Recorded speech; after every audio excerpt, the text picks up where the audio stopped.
उन्हाळ्याच्या मोसमामध्ये जो काही पाऊस पडला, सातत्याने जी अतिवृष्टी झाली, त्यामुळे मोठ्या प्रमाणात शेतीचं आणि शेतकऱ्यांचं नुकसान झालं. पिकांचंही नुकसान झालं, जनावरांचं नुकसान झालं, काही ठिकाणी घरांचं नुकसान झालं, गोठ्यांचं नुकसान झालं. जे काही ग्रामीण भागातलं पब्लिक इन्फ्रास्ट्रक्चर आहे त्याचंही नुकसान झालं आणि दुर्दैवाने काही लोक मृत्युमुखी देखील पडले, काही लोक जखमी झाले. असं एक प्रचंड आपल्याला चित्र भीषण अशा प्रकारचं पाहायला मिळालं. आम्ही देखील वेगवेगळ्या ठिकाणी प्रत्यक्ष जाऊन या परिस्थितीची पाहणी केली. सातत्याने शेतकऱ्यांची आम्ही चर्चा केली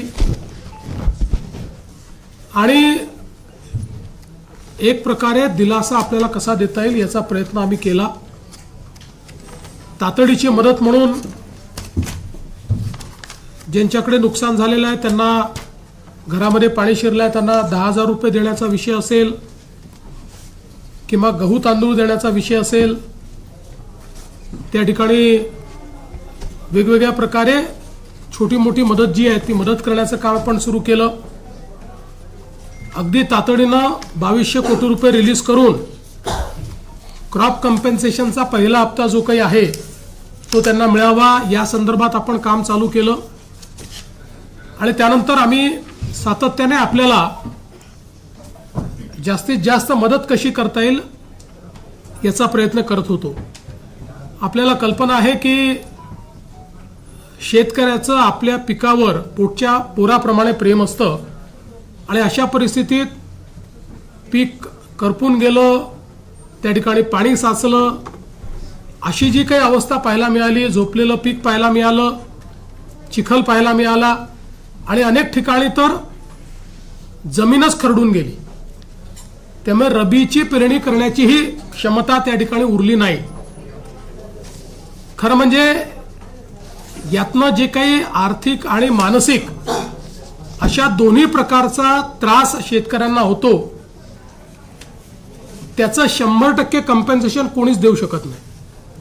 मात्र आमचा शेतकरी पुन्हा आपल्या पायावर उभा राहायला पाहिजे आणि भविष्यामध्ये पुन्हा शेतकरी आणि शेती ही उभी राहिली पाहिजे. या दृष्टीनं आम्ही जास्तीत जास्त रिसोर्सेस याच्याकडे वळवण्याचा निर्णय घेतला आणि त्या दृष्टीने आम्ही कम्पेन्सेशनच्या संदर्भातलं एक पॅकेज तयार केलेलं आहे. साधारणपणे आपण जर बघितलं तर महाराष्ट्रामध्ये 1,43,52,281 हेक्टर एवढ्या जमिनीवर पिकांची लागवड झाली होती. यापैकी साधारणपणे 68,69,756 हेक्टर एवढ्या जमिनीवरचं पिकांचं नुकसान झालेलं आहे. यात काही जमिनीवर अंशतः आहे आणि मोठ्या प्रमाणात पूर्णतः नुकसान आपल्याला पाहायला मिळतं आहे. साधारणपणे मेजर नुकसान जे आहे ते 29 जिल्ह्यांमध्ये झालेलं आहे. 253 तालुके हे जवळपास सरसकट आम्ही घेतलेले आहेत की ज्या ठिकाणी आम्ही मदत करतो आहोत, ज्यामध्ये 2059 मंडळ आहेत की ज्या मंडळांमध्ये क्रॉप डॅमेज झालेला आहे. त्यामुळे 65 मिलीमीटरची अट आम्ही ठेवलेली नाही. जिथे क्रॉप डॅमेज आहे असं सगळं कव्हर करून त्या ठिकाणी मदत करण्याचा निर्णय हा आपल्या सरकारने त्या ठिकाणी घेतलेला आहे. एकूण सर्व प्रकारची जी मदत आपण करतो